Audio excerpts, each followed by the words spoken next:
place, earn a good living, and be successful. However, I think that our universities need to interact with the corporate community to deliver a balance, both deliver workplace skills that companies demand and train their students to do that, but also give life skills to the students, because the employment workplace is looking for a well-rounded individual as well. Thank you. Our next question is from Bolivia, from la Universidad Privada Boliviana en Cochabamba.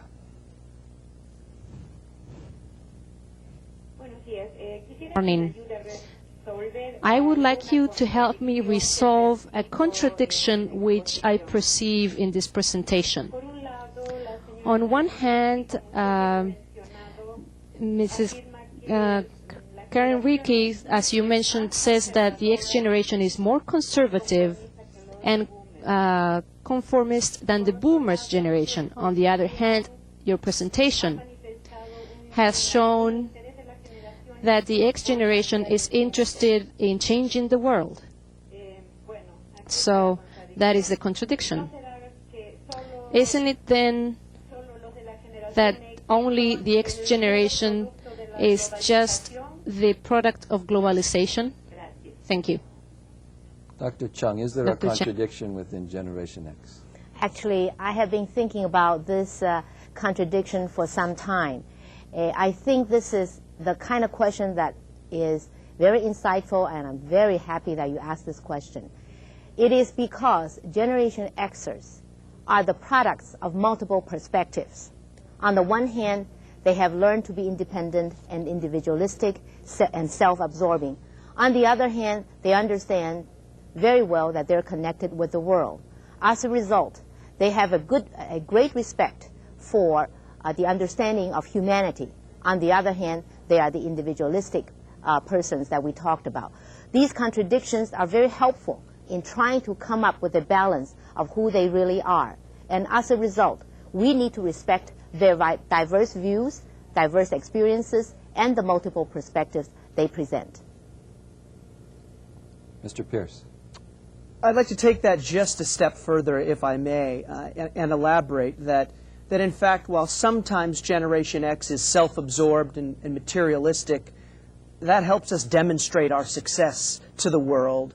And when we work hard to make that success, we want to play hard. Is that a contradiction in terms with in fact, being conscious of society globally? I don't think so. Because what we've learned is that, in fact, we can make a difference. Our workplace environment has let that happen, and now we want to make a difference in the world in which we live. Thank you. The next call is from Mexico, el Instituto Tecnológico de Mérida, in Mérida, Yucatán. Good afternoon. We're calling from the Instituto Tecnológico de Mérida. I would like to ask Dr. Cheng if the results of your research show these results exclusively for the U.S. culture. We in Mexico, as the rest of Latin America, would like to know if there are any research studies that show us how much of the Generation X do we have, or whether you could extrapolate your surveys and research to our Latin American culture. Thank you. Dr. Chung. Yes, I think there isn't sufficient research data from Latin America. However, today's presentation hopefully will establish a forum for more discussions. I can, however, tell you that my experience in Mexico last year with the Generation Xers in Mexico indicated very clearly that many of the people in Mexico and other parts of Latin America, the young people share very similar world views. They all want to travel, they all want to work hard, they all want instant gratification, they all know there's such a thing called remote control, they all know that you can do it yourself. So these things already are happening. But it would be very nice if we can share our notes and do more collaborative research and get to understand Generation X better.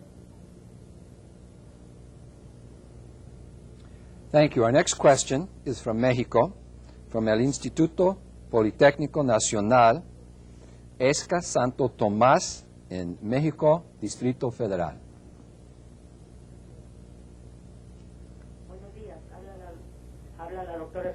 This is Dr. Pilar Peñas. I congratulate you, Dr. Cheng. The presentation is very nice, and this is my question. Just as the Generation X emerged so quickly, do you think that its business leadership will end soon? How much longer will it last? May I have that last part? The Dr. business. Cheng, how long is this generation going to last? It's come up very quickly. It's in leadership. How long will it be here? Oh, I don't have a crystal ball in front of me, but I can tell you I'm very excited to be working with this generation. I think their leadership will have a lasting impact because this is the century of electronics, and they are the ones that have made this a reality. We're walking into a virtual world where Generation Xers will set the pace for the next century. So I think their impact will be long-lasting, and I wish them the best. Mr. Pierce. Well, my take on it is that our business leadership has only just begun. We're just taking the reins of leadership positions in business and society, and I believe that we have several decades ahead of leadership in the world. Thank you. Our next question is from Costa Rica, from Sabino Morera y Asociados in San Jose.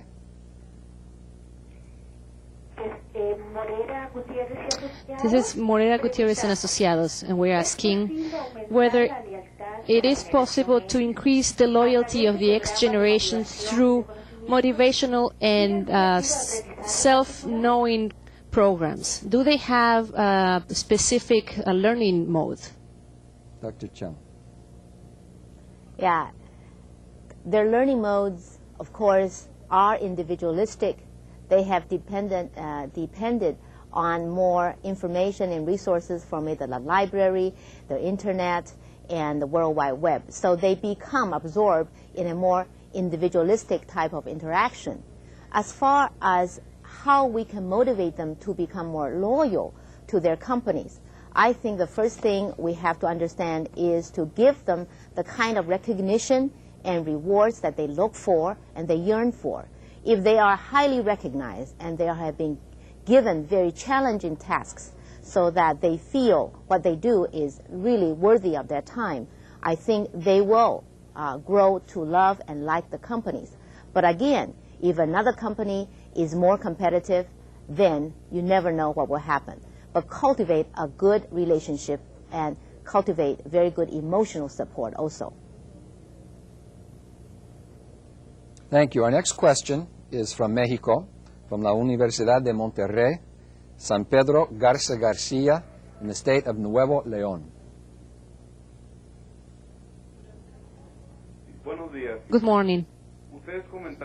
You were mentioning in the presentation about the relationship between the X generation and technology. But what happens in the poor countries which don't have the opportunity to access this technology or the resources to access it? Do they have the same characteristics of the X generation in a developed country as opposed to a developing country? Dr. Cheng, did you hear the question? This is, to me, a question that I would like very much to address, and I thank you for asking this question. Of course, in developing countries or countries that are poor, access to technology is difficult. Yet, the Generation Xers all over the world are seeking ways to access this information. Even though there may not be a lot of computers around in certain parts of the world, one computer will serve a community. So we do see that the spread of technology is everywhere, but it will take time for developing countries to catch up. Once they catch up, they will move on, and they will move on very fast. Thank you. Our next question is from Ecuador, from la Universidad Espíritu Santo en Guayaquil. Morning. We're calling from the Universidad Espíritu Santo, Guayaquil, Ecuador. I am Johnny Gonzalez, the architect, and we would like to know what measures can be taken so that the developing countries are allowed to participate in the policies of the young people, the X generation, the Generation X. Dr. Chung, what can a developing country do to make sure that they're young or involved in Generation X? I think every country in the world should be involved because this is human resource development and investment. Every single country on this earth must be involved in understanding the agenda of the next generation, the Generation X and the Generation N. We should establish forums where we should be able to talk about the collective challenges we see in this generation, and we can share our differences and diverse views. I think this is important, and we should call attention to more collective wisdom among different nations.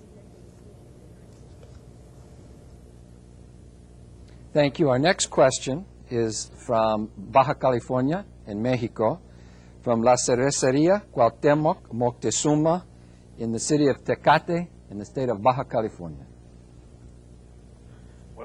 Good morning.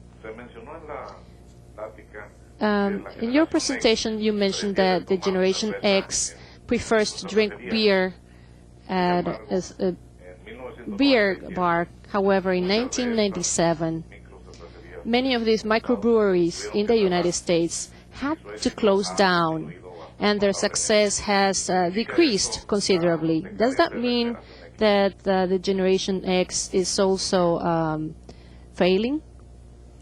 Mr. Pierce, our question comes from one of the major producers of beer in Mexico, so it's not just of academic interest. So what do you think about the consumption of beer among Generation X? Well, I believe that that Generation X does now and in the future will consume its fair share of beer. At the same time, there is a social conscience and there is an awareness and there's a health consciousness that is out there that has been promoted by the alcohol industries as well. And so I think that that there certainly will be moderation, but there still will also be proliferation.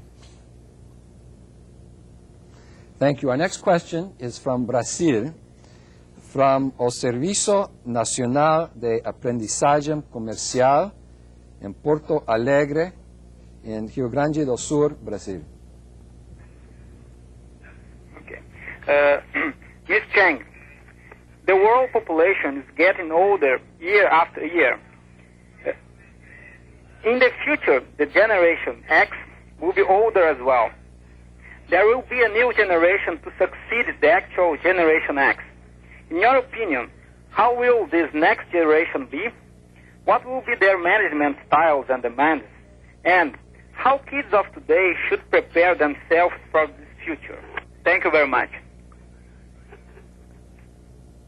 Dr. Chung, how about the next generation, Generation N? Yeah, Generation X is followed by Generation N. Generation N is Generation Network, meaning these people are going to look at computers and network as being a way of life.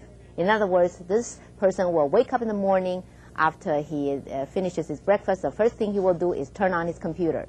This is the next generation, Generation N. I think Generation Xers, however, are going to be healthier and they will live a lot longer. As a result, their impact will be very long.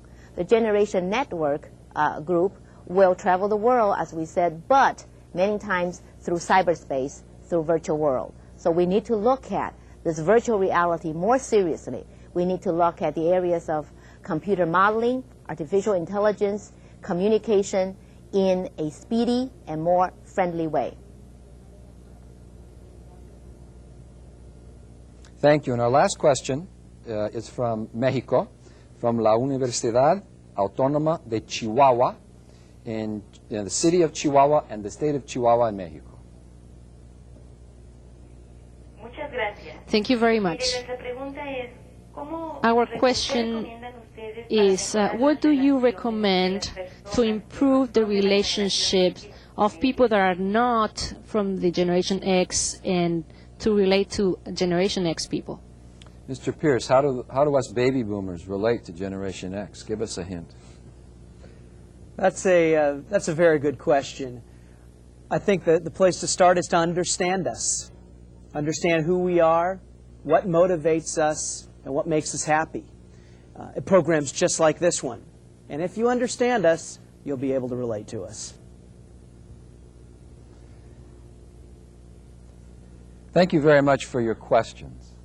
Let us begin with Module 2, in which Mr. Pierce will discuss from his personal experience the unique characteristics of Generation X.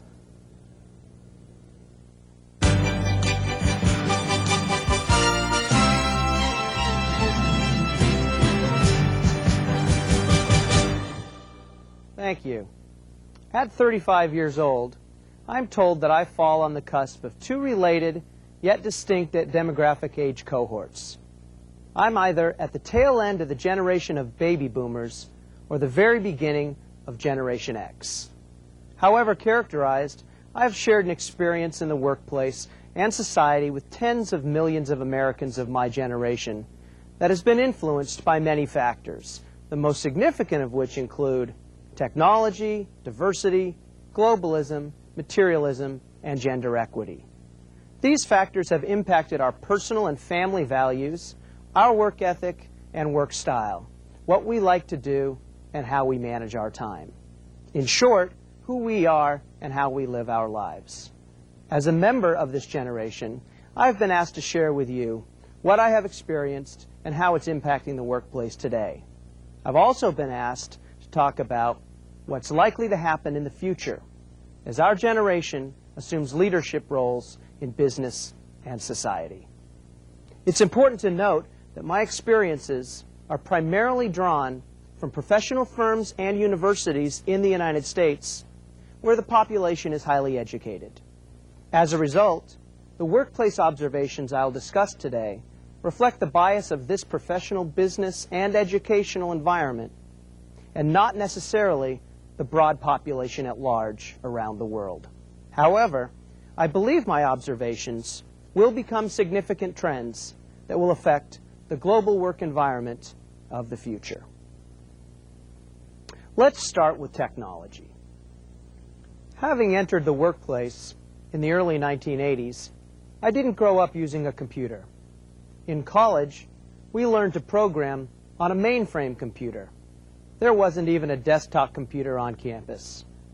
At my first job out of school, however, I was provided a portable computer made by Kpro. That is, if you call, a machine the size of a suitcase weighing 30-plus pounds portable. Even then, though, the need to be computer literate was clear. After completing my first assignment and turning in a typewritten report, my boss returned the document to me and said, with a note, "The next report better be computer generated or you'll be preparing it for another company." Needless to say, with a little help from the secretary, I learned how to use a personal computer the next day. Just 15 years ago, you were on the cutting edge if you had a personal computer in your office. Today, you're behind the curve if you don't have a networked desktop computer, CD-ROM, email, internet access, desktop publishing, color printers, voicemail, a cellular phone, a pager, and video teleconferencing. Those on the cutting edge today have voice-activated computers and video cameras and conferencing appended to their computers. Email is making fax machines obsolete. To put that in perspective, it's only about 10 years ago that FedEx wasted billions of dollars developing Zap Mail, only to be put out of business overnight with facsimile technology and the commercial distribution of fax machines. So what does all this technology mean to this generation? Technology has helped make us impatient. Today, we know everyone is reachable immediately, so we want an answer now. Information is only a click away on the internet, so its timeliness is assumed. Reports can be produced in-house, so it's not necessary to wait for photo or print shop. As employers and customers aren't willing to wait for work product, nor results for that matter, employees aren't willing to wait for pay increases or promotions either. If we don't get what we believe are our just rewards, today's workers will change jobs to get them without thinking twice.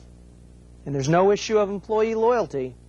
The perspective is that the company isn't being loyal to its workers if it doesn't pay market compensation. And it's not just changing jobs that is commonplace today. So is changing careers. This will become even more prevalent in the future. As such, employers looking to retain good employees in years to come will have to sweeten the pot, including providing equity similar to Qualcomm in San Diego, and using a variety of golden handcuffs. No, delayed gratification is not part of my generation's vocabulary. But more on that topic later when I talk about materialism. Technology has once again raised our expectations for a higher quality and quantity of work. Because you don't have to leave your computer, notice I said computer, not your office, to do research, reproduce photos, publish documents, or much of anything else. State-of-the-art reports prepared immediately are the standard. And distribution is likewise instantaneous with a click of an attachment to an email message. All our work is expected to be quicker, more thorough, and prettier. And because we can finish our work so quickly, we have lots of extra time to get more done. But then, people don't expect that technology-enhanced efficiency allows for more free time, do they? No, our generation doesn't.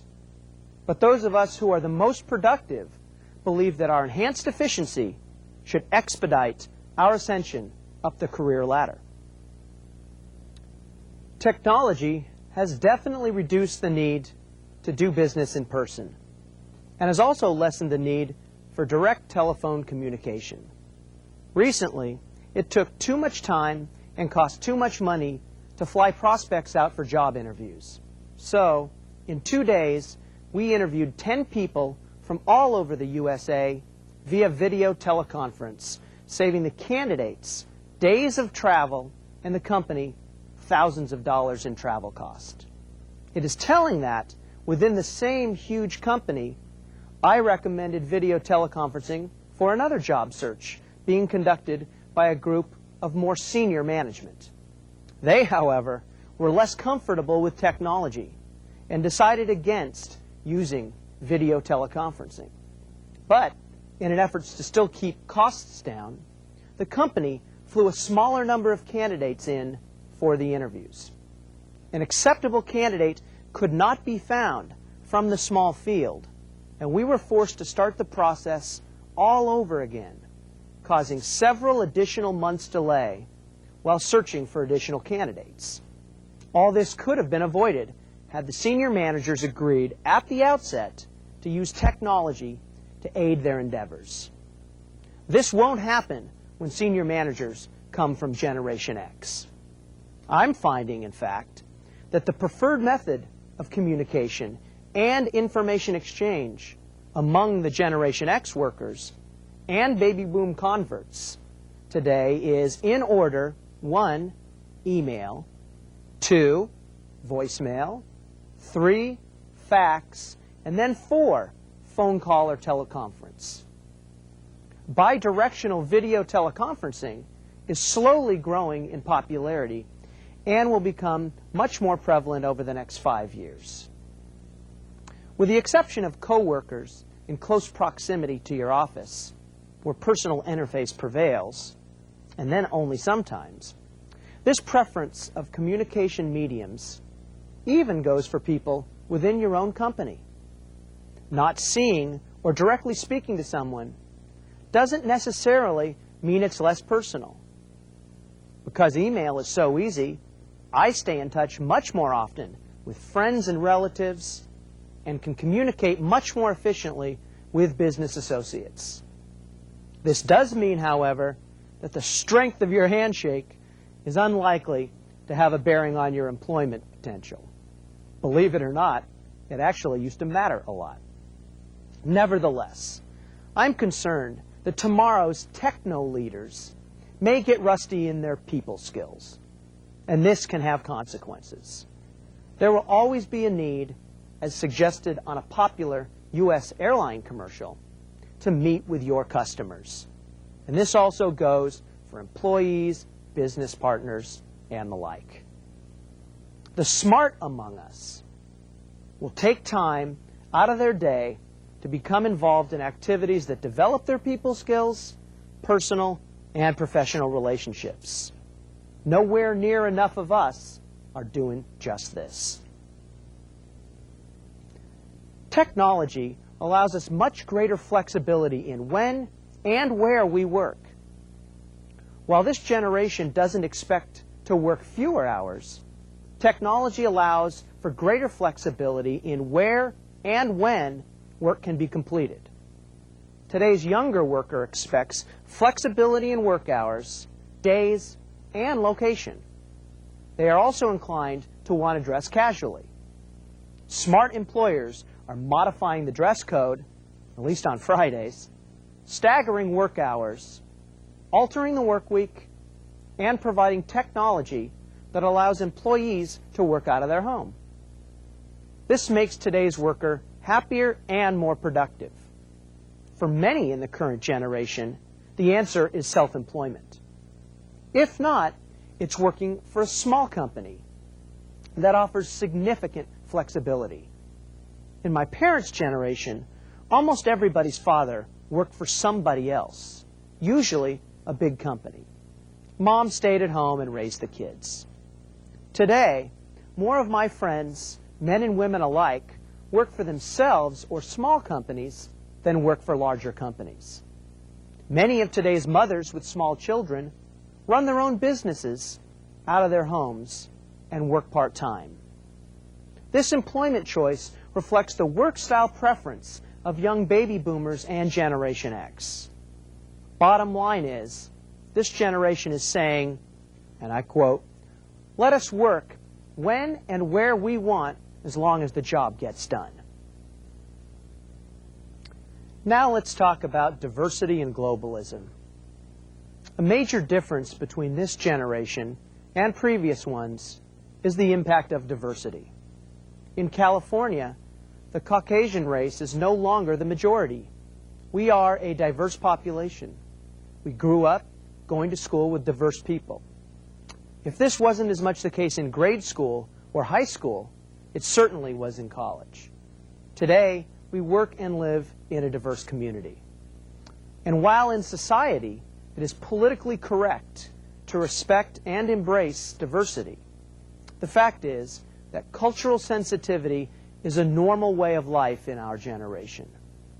Not only are we comfortable with people of all creeds, colors, nationalities, languages, sexual orientation, and the like, we've learned to appreciate these different cultures, traditions, values, and views. Importantly, we recognize that we are stronger as people for embracing diversity. Migration around the world will also tend to make all societies around the world more diverse and international. The globalization of the television industry will have an increasing impact on this phenomenon. We're also astute enough to know that understanding diverse cultures and people is business smart. We're the best suited generation ever to take advantage of the opportunities of globalism.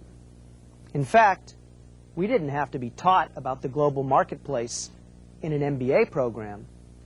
We have lived it in our daily life.